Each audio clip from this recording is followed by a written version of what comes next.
Welcome aboard, all you ground troops spinning around smartly on the planet.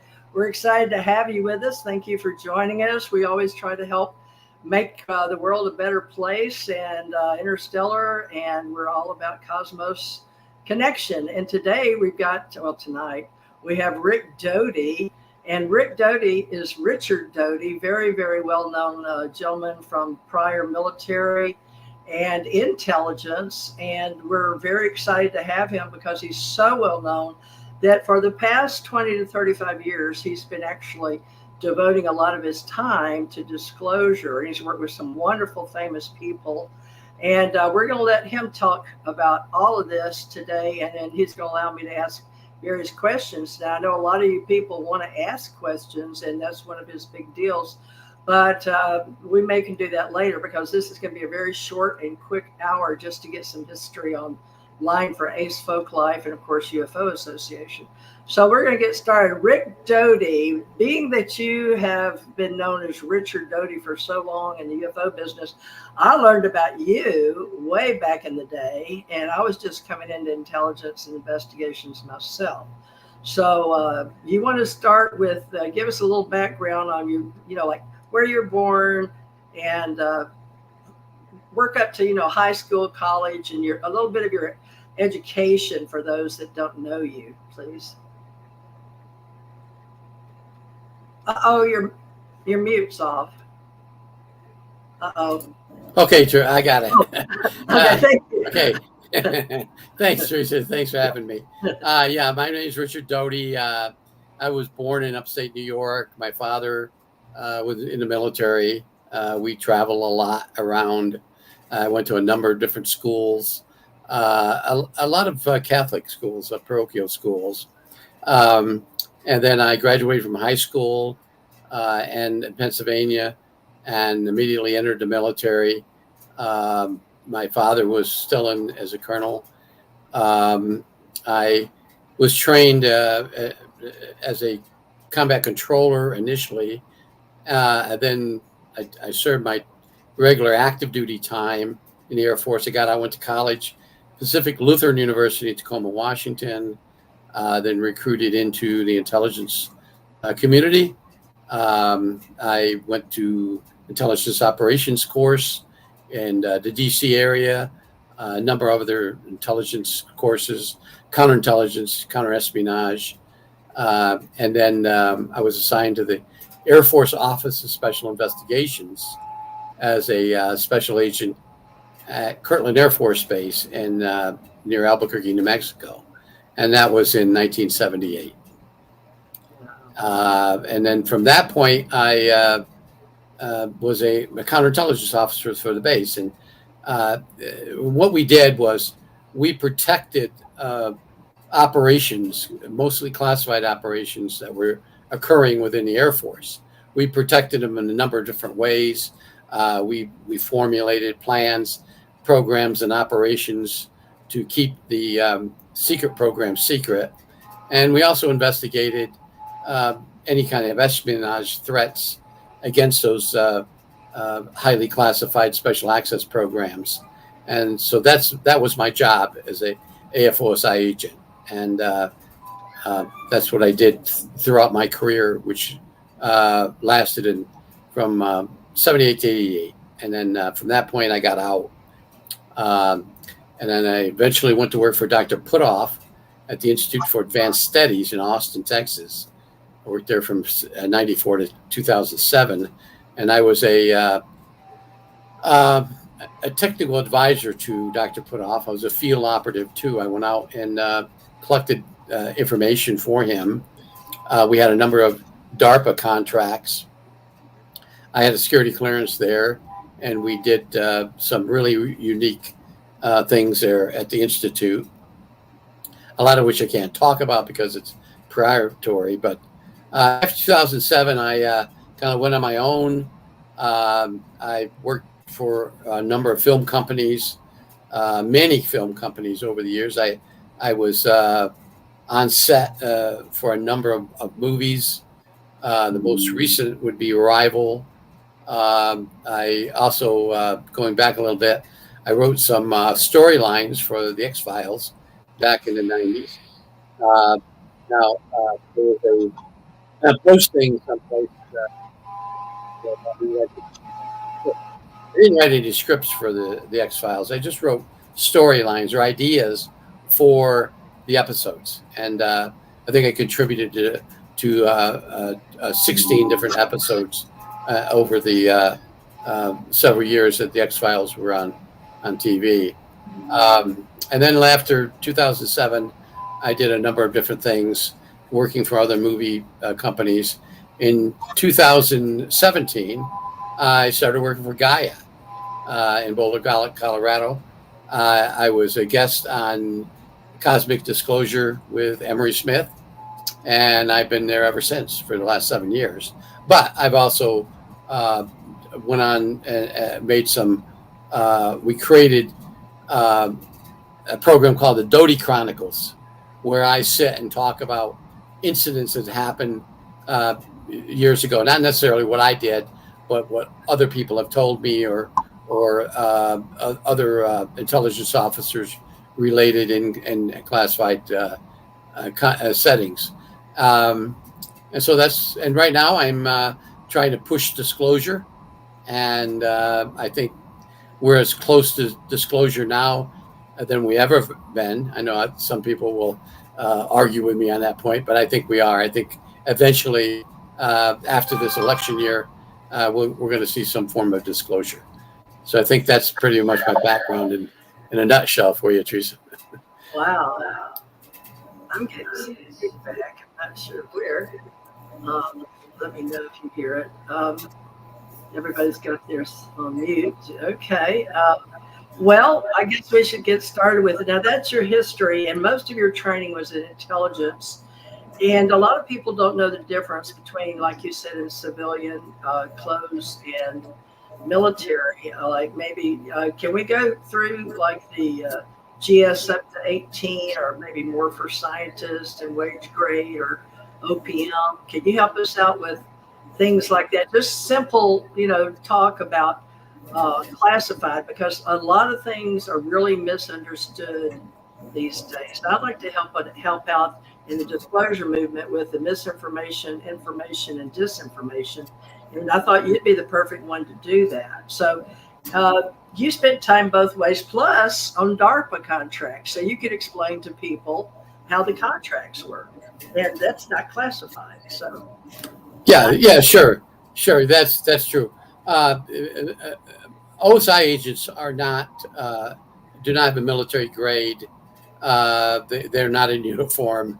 They're in civilian clothes. There's two sides to an OSI agent. He could be a military person, but he has a rank of a civilian or a GS, anywhere between 9 and 13. Civilian supervisors are normally GM 14s or 15s. And so that's the way the rank structure or the operation of a special agent with an OSI works. Every intelligence officer. Well, let's go back to OSI. OSI has several branches.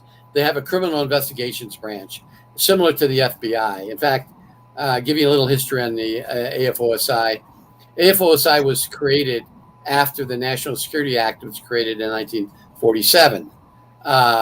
1948, January 1948,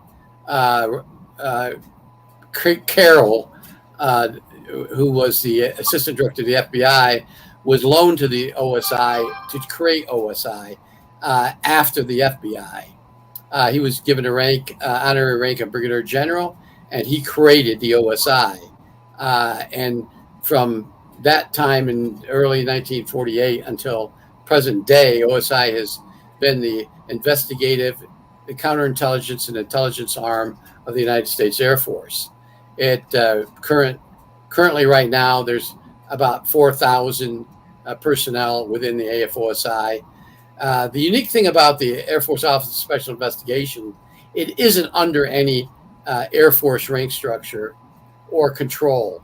OSI reports directly to the Inspector General of the United States Air Force on most issues. And directly to the Secretary of the Air Force on most intelligence issues. So there's no command structure on the base. OSI agents are on the base, but they don't report to the base commander or the wing commander. They occasionally brief the wing commander and the base commander on operations within the intelligence arena. But as I said earlier, OSI has several different branches, one being a criminal investigations branch, meaning that they investigate crimes occurring on the Air Force base or involving Air Force personnel or Air Force property. After 1987, OSI becomes a federal law enforcement agency. It's not a military agency. It's a federal law enforcement agency. All agents are trained at the Federal Law Enforcement Academy, Glencoe, Georgia, and then go through various different schools. And I did the same thing. I went through Glencoe, and then just for the basic course. Then I went to a counterintelligence branch of the Air Force, and then that involved going to a intelligence operations course, very, very, very demanding and tough course, a counterintelligence course and a counterespionage course, some taught by CIA, some taught by the DIA, the Defense Intelligence Agency.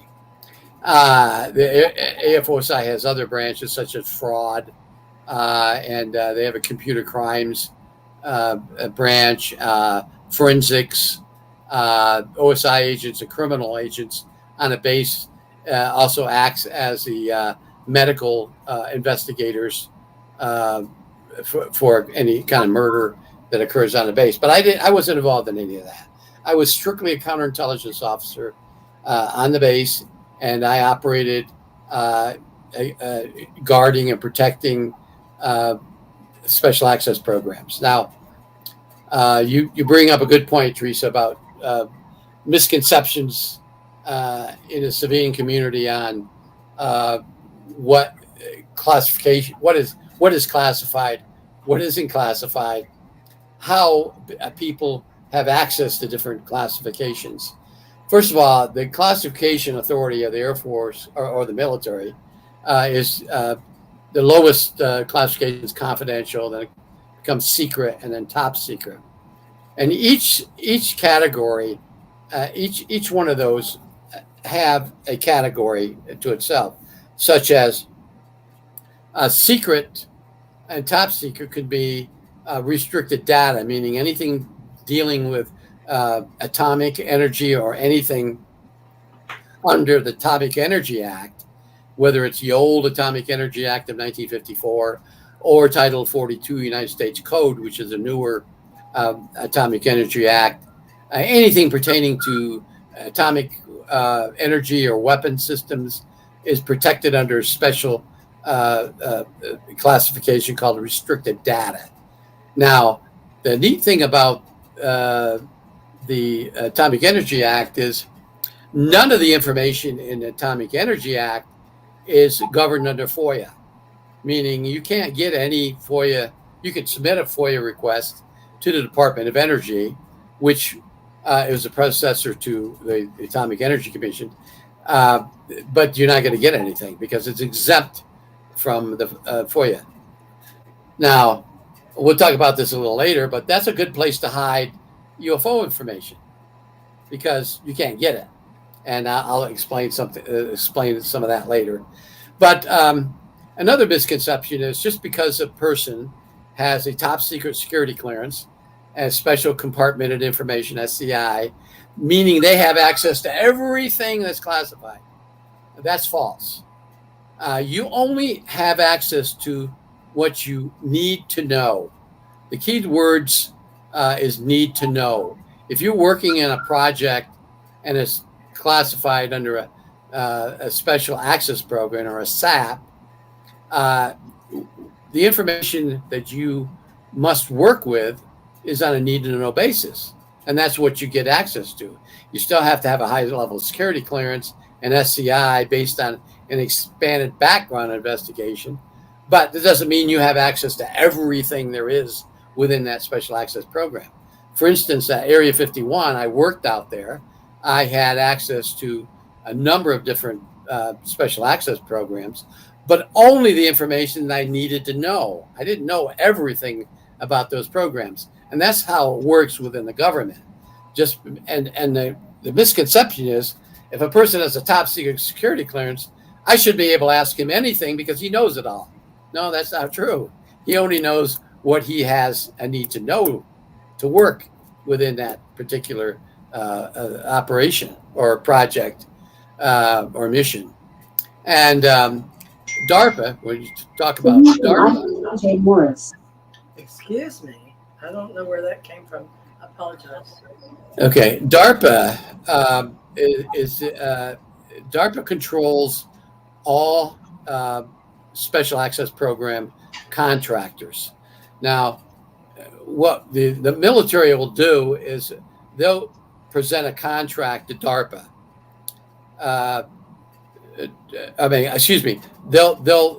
They'll want a contract with a civilian contractor, and every single contract involving classified material has to go through DARPA.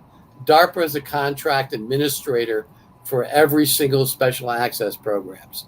And what DARPA will do is they'll go out and find a contractor like Lockheed or Raytheon or one of the Boeing, Grumman, and then they'll give them the contract.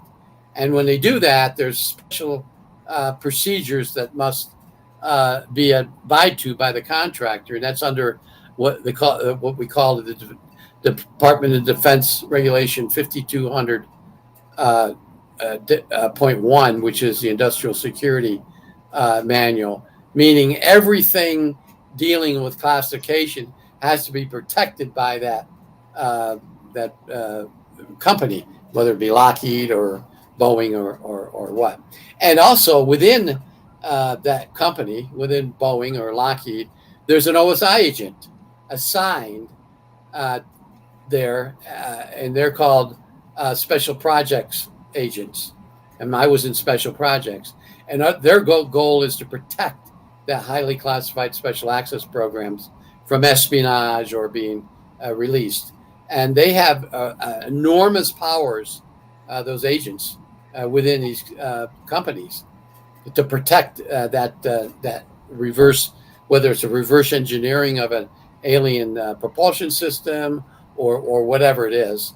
They have to make sure that contract is thoroughly administered and protected by law. And there's a number of laws that protect it, not just Title 18, but Title 50.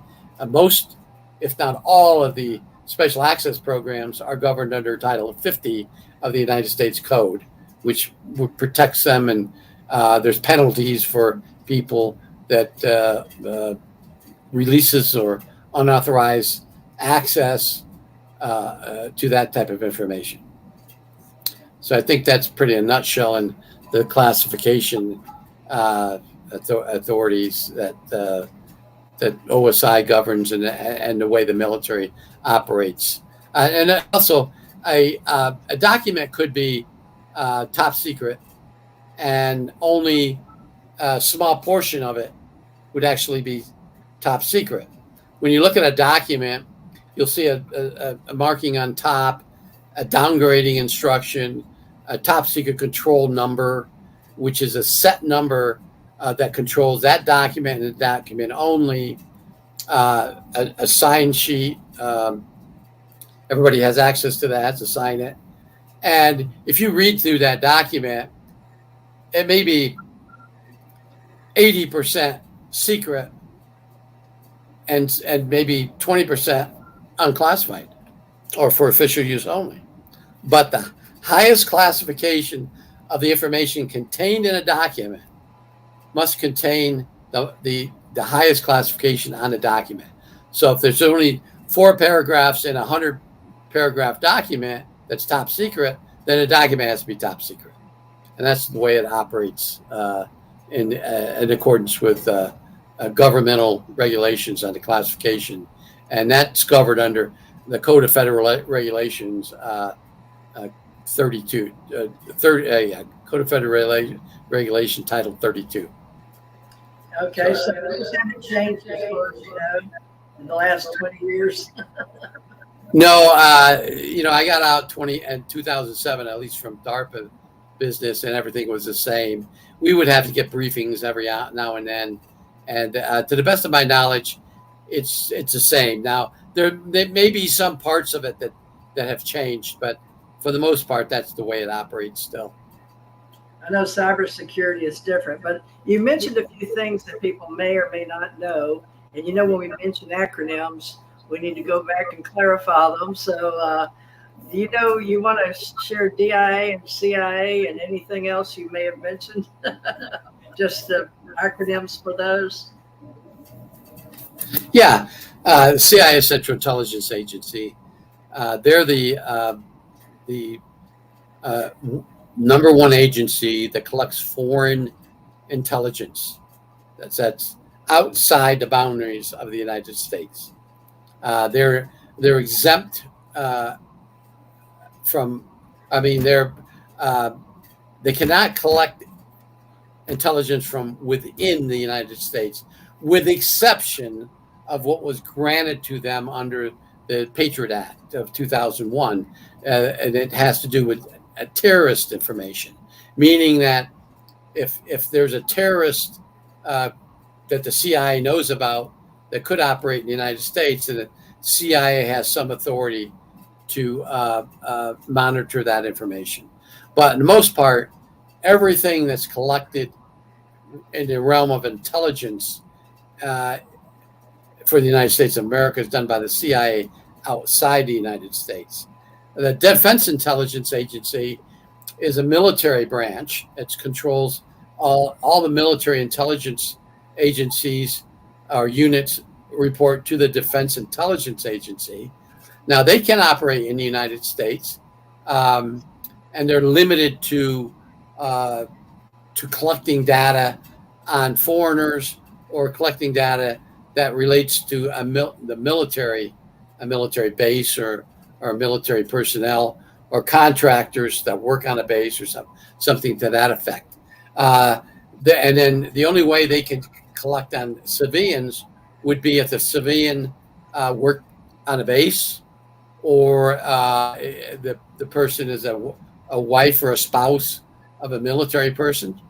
They can collect data on them, but just an ordinary U.S. citizen, Defense Intelligence Agency, and I'll say this, they're not supposed to collect on civilians. Now, I know there's been a number of incidents where they were collecting. There was a classical case 15 years ago in Virginia where they'd had actually a bug in a civilian house, but there was a reason for that, and actually it was being controlled by the FBI. Within the United States, the Federal Bureau of Investigation, the Foreign Counterintelligence Division, is responsible for collecting intelligence within the United States. Now, the only other agency that collects intelligence, data intelligence or signal intelligence, is the National Security Agency. Now, they can collect data from phones coming into the United States and anything outside the boundaries of the United States. Now, the Congress just passed a law. They actually just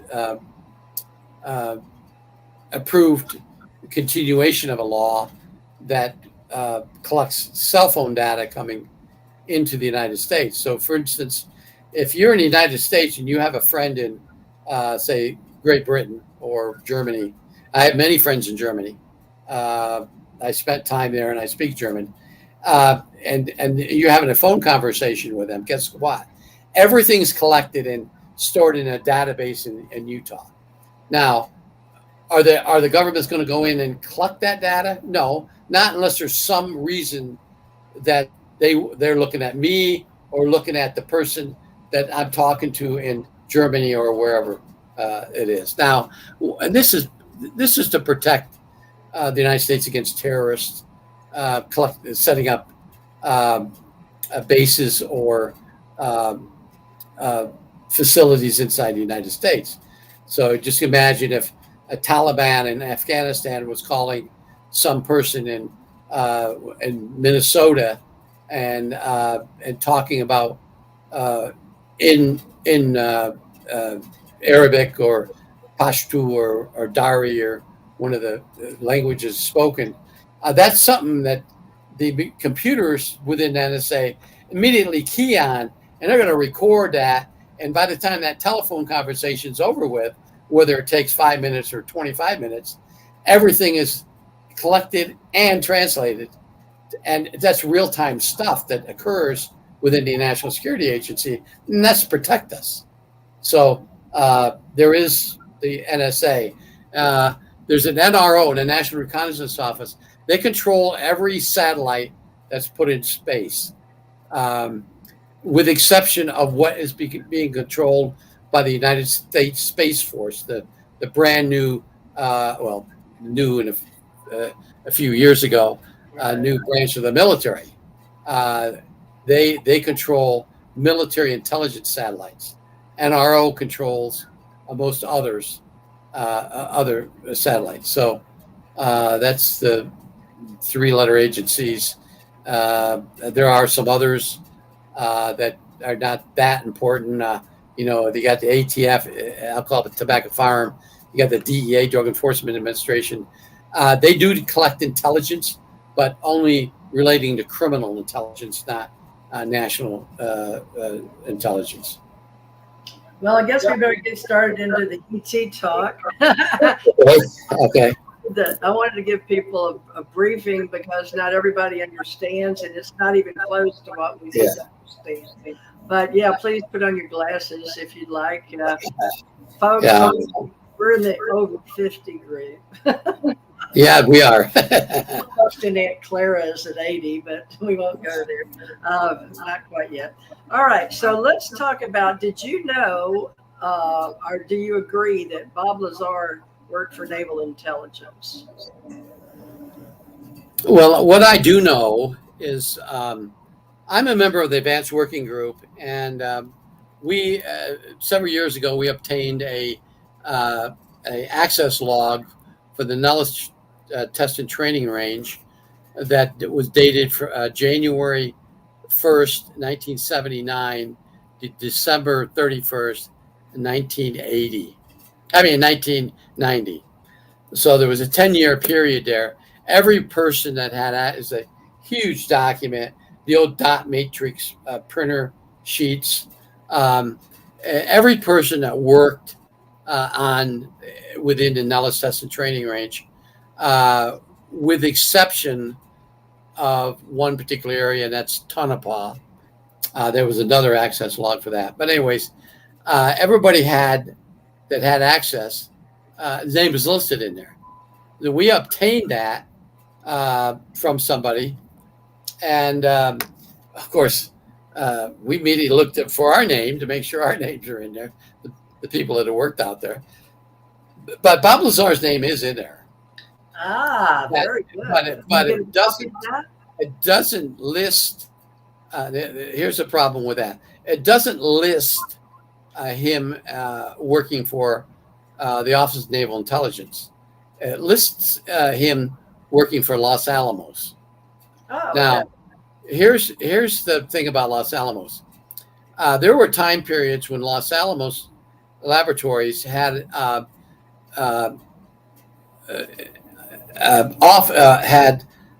contract services that provided certain work details within the Nellis Test and Training Range. And one of them was janitorial services. And so that company that was contracted to Los Alamos, if you worked for that company, it showed that you were working for Los Alamos, but it gives you it shows the clearances on this roster. Now, his name is in there, but for a very short period of time, I think from March of 87 to I think July of 87, not a long period of time. That's to the best of my knowledge, although I didn't look at every single entry in that 1,000-page document. That's the only place that I saw Bob Lazar. But there were a lot of people on that roster that were had limited access to Area 51. So just because your name is on there doesn't mean you had access to every place on there. Uh, the roster is split up with a name, your last name, first name, middle initial, a rank or a grade or a position if you're staying a CIV, if you're a government employee, a GS, whatever. If you're a wage grade, it'd be a WG, a military rank. Then a code for the security clearance, and then a code for the area that you're authorized to work in, and they're letters. So if he's authorized to work in the cantonment area where everything was located at Groom Lake or Area 51, he might have a T, a Y, and a C, meaning he could go to those different areas. But he only had one letter, meaning he only had access to one part of the cantonment area. Now, cantonment area is where you actually live. There's a dining facility there. There's a clinic there. There's a small store there. The dormitories are there. So you have access to all those places within there.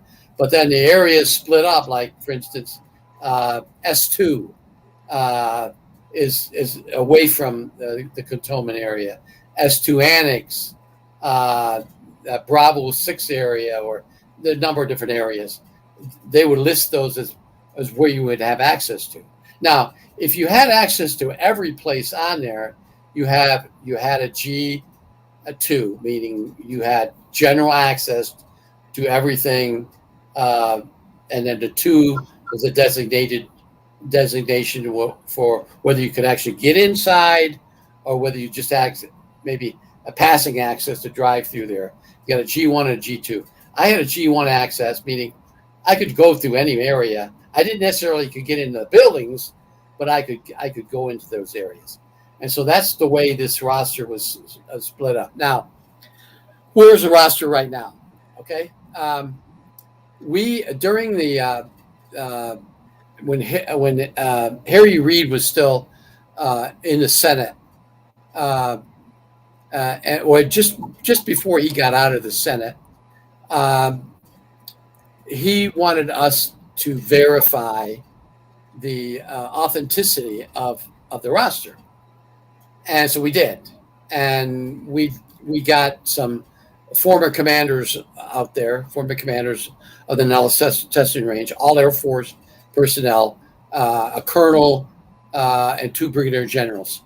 And they said, yeah, this is a real thing. You got the real thing. Now, how we got this is a story that I can't talk about. So, anyways. Can't know it all, right? We can't know it all. Right. And so we ended up, because of the Whistleblower Act and because of the whistleblowers, and because of Congress, we loaned that roster to the DODIG, the Department of Defense Inspector General's office. They currently have that right now. Now, whether we get it back or whether it goes public, that's up to them. But we felt that it would be in the best interest of authentication of it to give it to the government rather than us keeping it and saying it's authentic. And that wasn't done by me. It was done by somebody else within our group. So are we allowed to be or? Yeah, I'm a member of the Advanced Working Group. It's a private group of retired intelligence officers, mostly retired intelligence officers. Are some retired military personnel within this group. We've been in existence since 2002, and we work to facilitate disclosure. And we meet with a semi-private group. There's some people that know about us, and there's some that don't. I mean, most that don't or don't know the particular people within our group. But we're out there. We most of the higher echelon people within the group living around mostly, not all of them, around the Washington, D.C. area. And I'm talking about Virginia, Maryland, southern Pennsylvania, northern Carolina, northern part of North Carolina, and some in West Virginia. But they're the ones that actually are controlling group. We meet periodically, and we want to form disclosure. One of the funny things about this roster that I talk about, it's called the entry control log for Nellis Test and Training Range / Nellis Test Range, because it was both. They changed the names. There's a very popular person that name appears in this log, and his name is Art Bell. Oh Now, my gosh, Art got on the list. I didn't even get on the list, and I knew went into it. It doesn't matter, but oh my God, really? Well, we really did research this because Art was passed away, but we really had to research why Art Bell's name was on it, and it was early, and we're talking in the 80s. Okay, we're talking the late 70s, early 80s, up to the 90s, early 90s. Well, here's why. Art Bell was hired by the United States Air Force to set up a radio station on Groom Lake. Now, Art didn't have any security clearance. He had to be escorted, but he did have access. And what he did was he set up all the paperwork, all the requirements for a Federal Communications Commission license, and all these things for the Air Force to set up a radio station, a civilian radio station on Groom Lake. And he did that. Yeah. And when he was done, he lost his access and he left. So that's why Art Bell's name's on there. And I think it's kind of funny because I was actually in a room when somebody yelled out, Art Bell's name's on this. And I thought, and I knew Art really, really well. Oh, wow. But he lived in Tonopah when he passed, right? Pardon? Didn't he still live in Tonopah area up there when he died? Pahrump. He lived in Pahrump. Pahrump. Yeah. Pahrump. Yeah. And I said, what? And so, we looked at it and we figured it was the same person because there's a date of birth in there. And it was easy to figure it out. But then we figured out why. We contacted his old partner and his wife and daughter, and we figured it out. So that's why Art's name is on there. And we verified a lot of people that claimed to be there, and there was there. I mean, did work there, like however you want to call Burrish or Crane. Burrish, yeah. Dan Burrish. Yeah, Dan Crane. He's listed in there as having access. So we know that he was legitimate.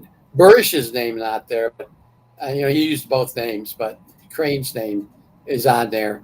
And so other people, and then there's some people that claim to work out there that's not on the list, but I'm not going to go into that. But let's talk about visiting and TDY orders and coming in a dark night, coming and going. When I was there and we came on the airplane into Vegas, and we didn't take the bus or Janet Airlines or wherever you went at the time, there was people that would try to point you out, whether you were working there or not. So that wasn't pleasant. But let's say if you know about people that can come in with a colonel or full whatever, and bring you at night. And most of the things that I did around were midnight or after, and dark clothes and coming and going. How do you explain those? Do they have a roster for that you know about? Well, I don't know what occurred after 1990. There are people that work out there currently. It's all automated system out there now. There's a lot of biometrics to get in, and so there's different access procedures to get in now than it was back in those days. But I can remember the first time. I can tell you a story. I was given TDY orders to go to, and it wasn't Groom Lake or it wasn't Area 51. On your orders, it gave a code. Right. I think it was special site. Too. You don't know. Yeah, special site alpha, and what tells you what it on the I orders it said you report to building such and such at Nellis Air Force Base for assignment to site special site alpha, alpha Juliet AJ, and so that's all you know. So I fly out to from Albuquerque to Vegas. I had a rental vehicle. I get a rental vehicle. I go to Nellis, this room, this building. I go in. I have all my OSI credentials and badges. I get in. I get a briefing, and I get entry control badge and procedures. Where I have to go in. Now I'm driving. I've never been there before. Okay. So and back in those days, the roads are worse than they are now. They're not. They were great back. I mean, late 2000. So I went through the southern. I went through Nevada, the Nevada test site entrance. Now, the Nevada test site is where all the nuclear weapons were tested back in the 40s, 50s. 60s, 70s, 80s, up to 90s, underground after 1961. It's still operating then now, but back then in those days it was still an active nuclear nuclear storage area and also a testing area. I get there. I leave Vegas real early. It's a 60-mile drive up there. I get into the gate about 8 o'clock in the morning. I show them all my credentials.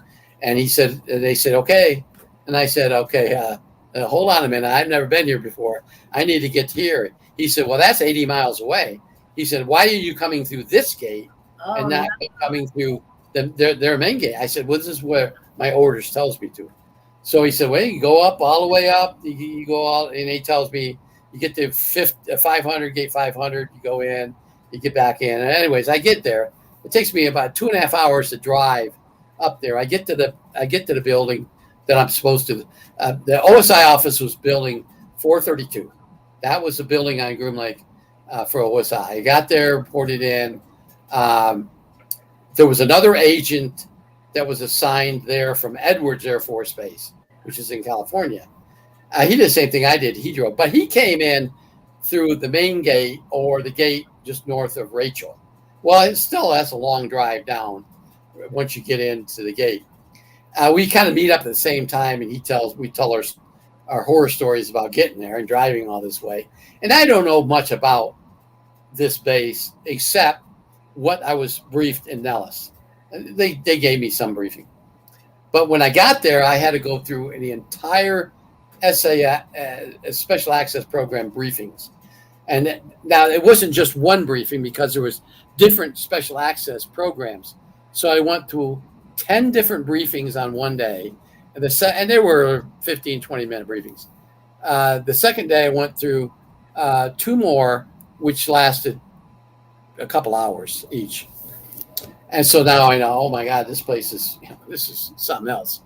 And so and then from that point on, I did my job there. And I was replacing somebody who had gotten sick. And because of my position at Kirtland and the fact that I had an SCI and an SAP clearances and the fact that I had been briefed in to a special access program, they chose me, and I was also in the special projects branch of OSI, and that's how I got there. So that's my story of how I first got there. And then a few months later, I went back there.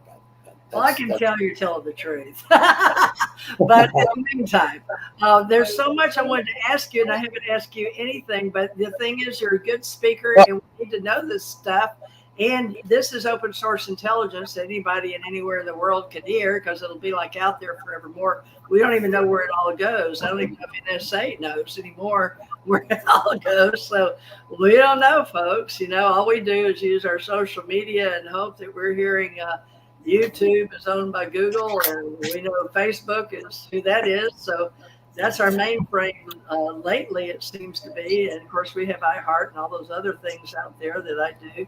I've done for years with radio. But going back to Art Bell, folks, we need to come forward with all this. But I love to talk the nostalgia, and we're just talking basic need to know information for our officers in the UFO, really the UAP associates now. And so, Rick Doty, in his position, to me, he was like Dr. Bruce Maccabee. He had a lot of intelligence. Now, Dr. Bruce Maccabee offered, with me and Gulf Breeze, and we had the pros and cons. And, he and I was pro, even though we know how the other thing was done and the bad press and the kids.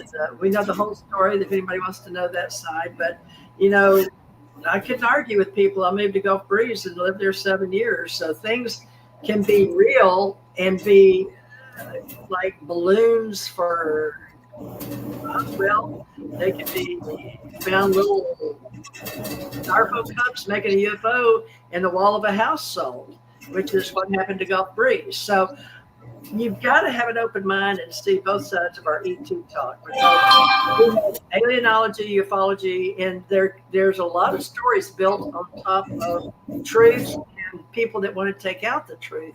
So Rick is sort of one of those guys that was known back in the day, and I've seen some of the movies he's been in. But listen, I want to get into some strange sound. We're losing you, yeah. It went away. That was weird. Now you're loud and clear. I've never heard anything like that before. Okay, that just sounds like people working on pots and pans. With you, I would like to get you where you need to be, because everyone knows now that as much if you've done with Gaia, what do you want to say, 189 and ancient aliens in history. But how did you sign up first with your book?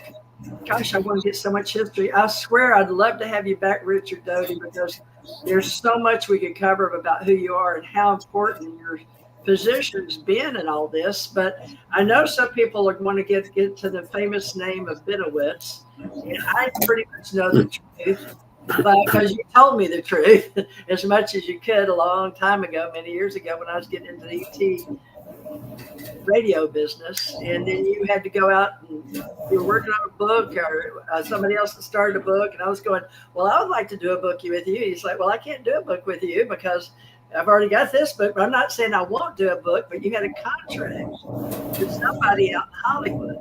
So I don't know how to explain all this, but you've become pretty well known. Brenda is, there's something inside the StreamYard. It's stop. I don't know what that is. Rick, where do you want to go with this? Because I want to list. You have made, like, if you started with one number on Gaia, 179. Well, I started in 2017 with Gaia. They one of the producers up there contacted me and said, hey, you're a popular person within the UFO arena, and we were starting this show called Cosmic Disclosure. At that time, it was with Corey Good, and we all know about Corey Good, and we're not going to talk about that. But I said, so I went up and extremely thorough vetting of me. I fill out the paperwork. They did a background on me. They thoroughly vetted me before they would allow me to come on and do a program. And so I came on and did the first, I think, 6 episodes. And I was asked to come back, and it came back, and then I signed a contract, and I've been there 7 years, doing, like I said, over 200 episodes on Cosmic Disclosure with Emery. Well, not all of them are with Emery Smith. I've done some with Jimmy Church. I've done some by myself. I've done some with Tim. Tim is a German intelligence officer. We've done some in German, complete German. Wow. Because I was a German linguist at one time. And then and I've appeared on a couple other shows. And that doesn't count the number of Ancient Aliens, the History Channel. I've done 30 or 40 episodes. I've been on 3 movies. The Arrival movie, which was the story of these crafts that landed, and these extraterrestrials didn't look like normal humanoids. That's a movie that I think we rewrote the script 4 times to get it as authentic as we could. And there were other people working, not just me. And I'm very proud of that. And other movies. I'm currently right now with another production company and we're making. We're going to be making a movie that is we're going to film. We just had a meeting out in Hawaii. We're going to be filming in Hawaii, and then it won't come out until probably 2026. The movie, very prominent producer and movie maker, and then there's 2 documentaries that I was involved with that hasn't been aired yet, that will be aired within the next 6 or 8 months. And there are a lot of problems with that. I'm not going to go into what's wrong with it, or what happened. The government tried to squash the making or the airing of this documentary because it was entirely made around Area 51, Dallas Hustle Training Range. We filmed all on the outside perimeter, but we filmed crafts flying around, and we were charged. Well, we weren't charged, but we were accused of violating a National Security Act because even though we were outside the perimeter, we were filming stuff that was flying inside the perimeter, and that's a big court fight. And I'm not involved in any of that. I just movie can be close to really, but you're trying to make a documentary or something like Skinwalker Ranch, trying to be very scientific. Right. Yeah, exactly. And it's the production company is doing it. I'm just a member of that. I mean, I was out there. I was on film a number of times, and that coincided with another thing. We actually, during this time period, we made an actual movie about Area 51, and we were allowed to film inside, but not too far inside. If you go in to the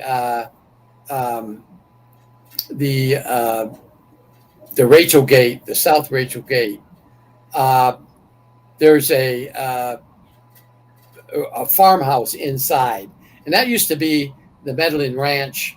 They had they would take their cattle in there. We were allowed to film there at that ranch, which is inside, a couple miles inside. But and I had 12 minutes on film. Anyways, I thought that was, but that 12 minutes. I don't know if you've ever been on a film set. 12 minutes takes like 5 days to film. Anyways, but they squashed the ending of the film. They wouldn't let us film. They got actually a restraining order against us, the government, the Air Force, because of some things that we didn't do, but other people that these they call them followers. These people that chase the film teams around, that had nothing to do with the film teams. They actually were filming things that they shouldn't have been filmed. And anyways, that's a legal battle that we'll let somebody else fight. But I'm not involved in that part of it. But that's just some of the many things I've done since 2007. Well, you've got a lot going for you, and people just don't understand the fame happening in the UFO business, but it's a big industry. And I thought after COVID-19 and the big political upheaval between, America's voting parties, but it seems to be in the UFO community, we really did sort of split. And I'm independent as a journalist, and as far as that goes, but I think we need to have more people that are just not doing politics in the UFO business. But that's my own personal opinion. I'm entitled to it. But with you and me, we were in uniform, and we know we're Americans, and we know the culture and the cyberspace culture, and now with cybersecurity, and we want what's best for America, and we want what's best for everybody. But meritocracy has been the key thing for everybody, and we wouldn't know how to operate without meritocracy, which we use in the military and law enforcement and in government and everything else. So, this public relations work and disclosure, we have to start looking at alienology separate from ufology, or the study of UFOs, versus the study of aliens. And I wanted to know seriously how you feel about extraterrestrial engagement because of the orbs I told you about. And I know that Earl Benowitz, what was his name? Benowitz? Paul Benowitz felt about, but he actually did see some orbs. And I know at the end of your work in the military, and I know how that is because you and I get put in the same category a lot that I don't appreciate, but that's how I grew in this business, because I never came out, and I stayed men in black or woman in black or behind disclosure or outside the loop for many, many years. So by the time I was running for UFO Digest, only people could think of in the military that was coming out speaking about UFOs was you, basically. So you had that cover, but they all thought you were strictly, they don't understand being in uniform, out of uniform, or disclosure, or counterterrorism. And I know what you were doing, plus the fact that he did, later on you said, no, he saw some orbs, right? Can you tell us a bit about that? Well, don't have a whole lot of time, but I was at Paul Benowitz's house with Jerry Miller and another agent, and we witnessed an orb flying around inside his house. Oh, yeah. And we witnessed it, and we couldn't explain it. Our technical people couldn't explain it, but we witnessed it, and it flew around for about 30 some seconds, and then went back to where it started. We kind of thought Paul did it, but we investigated, and Paul didn't do it. We don't know where it came from. Good for you. Well, I did too. That's why it was very important. That's part of who I am, and I want to make sure that that's done. Any other ET that you can mention that you personally, because that's a personal account, that makes you an experiencer. Anything? No, I don't have any. That's not one of my specialties as far as that goes. There are other people within the intelligence community that handle those type of things, but not me.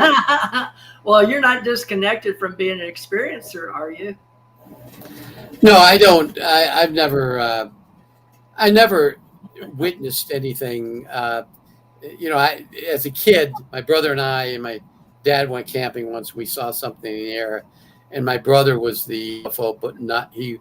We called him because he read all the George Adamski books and the True magazines and all that, and I was more content to reading Zane Grey, and so I during my career, I've never had a face-to-face with an extraterrestrial. I've never seen one other than on a closed circuit television camera while I was out at Area 51. I did a whole episode on that in Gaia. I've not ever had a face-to-face or any kind of experiencing or abduction or anything like that. Now, I investigated abductions while I was in Kirtland, but I've never experienced anything like that. So I let people that have more knowledge in that arena of it being an experiencer or a contactee or an abductee talk about that stuff, because I'm just not I'm just not educated enough in that arena intelligently discuss those things. What about the psychic side of the business? Remote viewing or psychic, either one? Remote, psychic, medium, any kind of intelligence on that with our Stargate program? Well, I worked for Dr. Putoff, That's what I was and, thinking. and we had remote viewers come and go, and this is the 90s. Wow. And we witnessed, I witnessed some things, or I should say, I listened to the remote viewers talk to me after they remote viewed Mars or something like that. Now, as an intelligence officer, when I went to Germany, I used remote viewing. I didn't know what I was, but I used it. And now, today, right now, there's no such thing as remote viewing anymore. They changed it to a new technique called thought projection acquisition, TPA, and the CIA developed that in 2009 or 10, and send people for a year of training in that. And I, as I understand, although I'm not a remote viewer and experiencer, it's different than remote viewing. They don't give them coordinates today. They don't give coordinates like the Army does and all of that.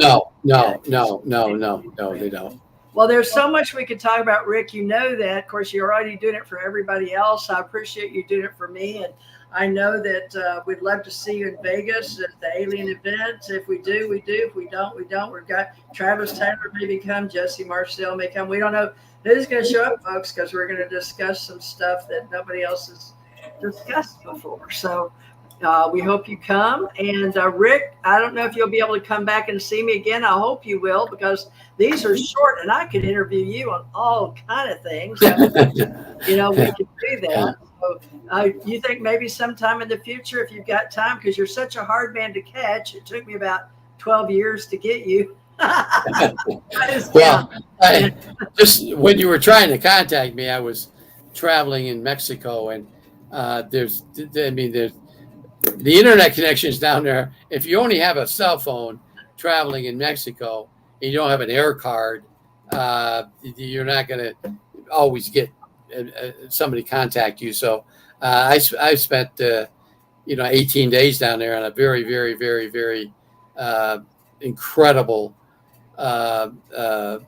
assignment, so to speak, with a film crew, and we filmed some things on there that are quite extraordinary, similar to what happened some years ago when we went down to Honduras and we actually filmed an exorcism. And so it was that. So it'll come out sometime. This particular documentary that we filmed, that it won't be. It'll be probably a year or so. Spooky and unexplained on us. Well, I tell you, if you were there and witnessed what I witnessed, I mean, not much scares me. I mean, I went through a lot. I'm not a Vietnam veteran, but during my missions as a combat controller, I went through quite a bit. And then during my agent days, OSI agents, we did some crazy things, especially in Germany.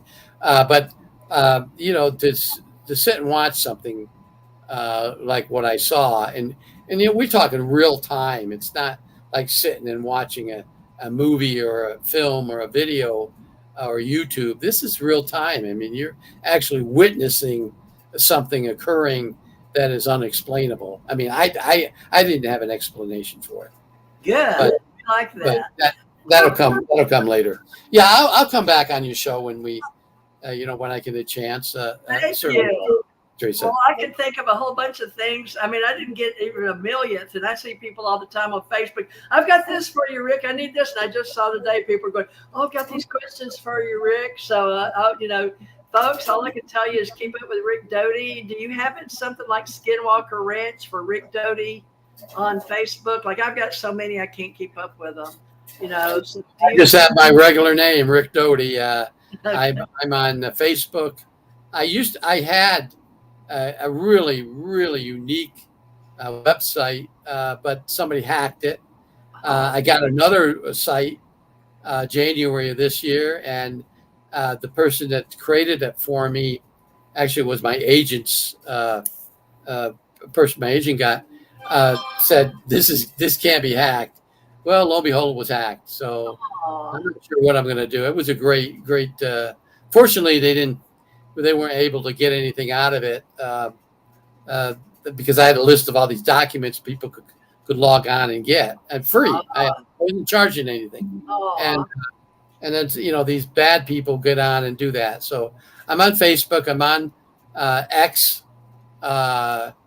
Ricky Ticky is my Twitter handler, and that's it. I'm not on Instagram or any other. Oh, wow. So Ricky Kiki, you better spell that because I'm not even your friend on Twitter, or send it to me.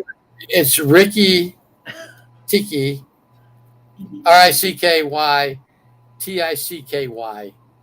Ricky Ticky. Ricky Ticky. Okay. 166. Well, And also, I have an email. I can give you my email.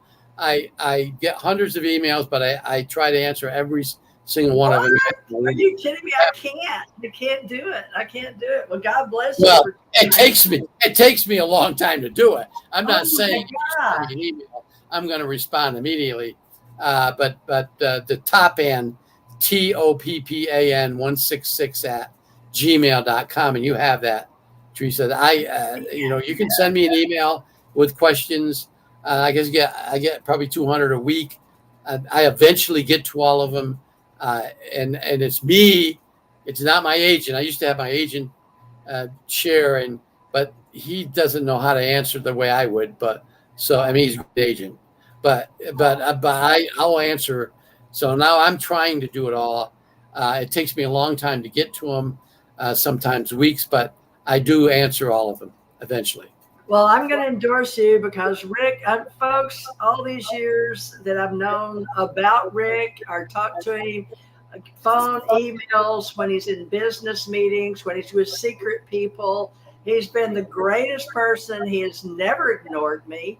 He has always taken care of business with me. He got back to me. Of course, he can never be with me, but for reasons of contracts or books or whatever. But the kind of business I was in was just about, writing books and promoting ET extraterrestrial and disclosure and all of that. So that's what I do. But hopefully Rick will come back, and we're going to try to keep this going and help Rick Doty promote whatever he is doing, along with Travis Taylor and Jesse Marcel and certain people that know me because I'm older than dirt. So I'm coming back, and I'll be glad to do it. I was prior Navy, and I worked all over the place. A lot of y'all know that. A lot of it I can't tell you about. But it's fun because we're finding each other and putting the pieces together. So God bless you, Rick Doty. I hope that we can have you back again whenever it works out. We're not going to push him. It's going to be synergy, and we'll help him any way we can. Now, Rick, where do we find you on Gaia? Do we have to go pay money on Gaia to get to Rick Doty? I don't know. Unfortunately, you have to subscribe to Gaia, and then when you subscribe to Gaia, you can watch as many episodes. You can binge watch me or anybody else. There's a whole number of different shows on Gaia that are really fascinating. The deep space episode, cosmic disclosure, the alien. There's all sorts of programming that really is interesting. Who owns that, by the way? Corey Good put it on the map for me when I was doing in 2019. I'd never heard of Gaia, and I was at a conference, and somebody asked me all about, do you know Corey Good? And I said, well, Corey talks to me on LinkedIn. Is that what that Corey's saying, Corey Good with the avian? They're like, yeah. And then I saw it on the avian people on the alien, resident alien. And I was like, wow. But then I also heard all the other stuff about, lawsuit producers and contact and all that. So I don't know what's going on, folks. Only what we read is that you read it on the internet. It must be true. I don't know. So, Rick, what do we do? How do I send you money to get on this Gaia thing? Send me just you just go on Gaia.com and subscribe to it. And once you have a subscription to it, and they'll ask in there who was recommended it. Just put my name down. Okay. I don't get money for it, but but I get points, so to speak. Yeah. Okay. I mean, they pay me very well, so I don't need any Well, money who from is anybody. Gaia TV? I still don't know who Gaia TV. Gaia is an entity. Gaia is a programming that was started in 2010 by just a group of people. It's grown to a multi-million-dollar outfit. It's owned by boards of directors, and Is it LLC, like open yeah. It's LLC or something? it is. Okay, we And can it's find it. and their office is in Boulder, Colorado. Okay. Everything is their main office and all their film studios are in Boulder, Colorado. I mean, they have a satellite location in Los Angeles, but most everything is in Boulder, and that's where I go to film. Well, most of them we have film other places, but most everything is done at the big studio there at Gaia in Boulder. Well, I'm Colorado. sure they'd like to know that there's a lot of people that don't know what Gaia is, and there's some that do. And so some of the event people may know, but I never went to an event until I spoke at a couple of times. So I got asked to speak, and people thought I was part of Gaia, and I had no idea what they were talking about. And they said, Curry, good. And that's how I knew. But now I know you're with Gaia, and you say we can join. How much will it cost us to see you? $5, $10? I don't. It's a yearly subscription. Oh, okay. You can do. I think you can do month, 3 months, or yearly. And I'm sorry, I should know what that is. You're not but in I don't. But it's it was. I think I misspoke. It was founded in 1988. It's an American media company. It operates Gaia TV and over-the-top subscriptions of videos, and it has a blend of yoga, meditation, personal transformation, alternative healing. I mean, just many programs. I tell you, you'll find something. Even I watch it just because, not necessarily because of the UFO related stuff, but there's all sorts of other things. I've never really dealt in the consciousness, the study of consciousness. That's what I'm really into. Yeah. Neuro. Well, I'm into it now. I was never before, and there's a number of programming on Gaia that really delves into that, and I like that. So I recommend it. I really recommend it. OA and oh my God, we watched that, man. Anything to do with the consciousness, the higher, and the connection, and other dimensions and UFOs. Right. Yes. So we're tired of seeing aliens eat you, grah grah grah. Yeah. Right. Right. ET phone home kind of stuff, So right. It's going to do ET friendly, and yes, we are disclosure, and all of us are them. Oh, they do. They have it. They have everything. And again, also I have in another entity, UAMN TV. I have a contract with them, and that's the Doty Chronicles. The Doty Chronicles are on there. Aren't they on YouTube? Yeah, the Doty Chronicles. Right now there's 12 episodes, and there eventually will be.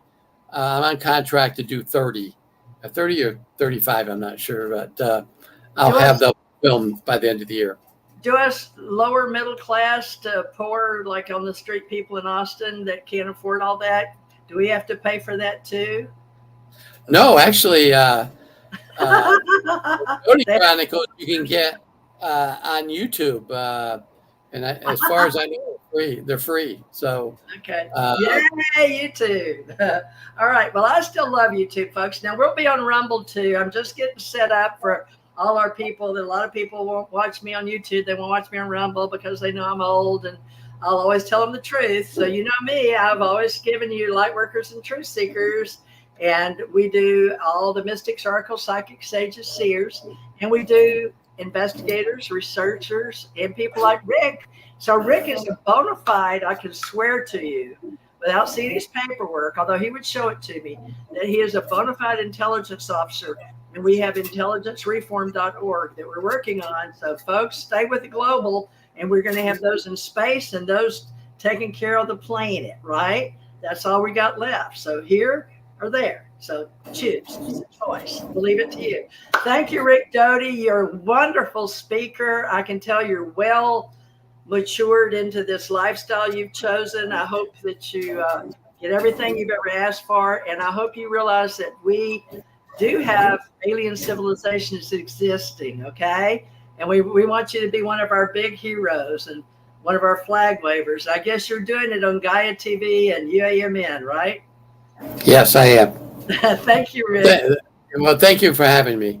We went over, folks. We apologize. We'll get that cleared up, but we hope to have him back. Thank you. Did a great job.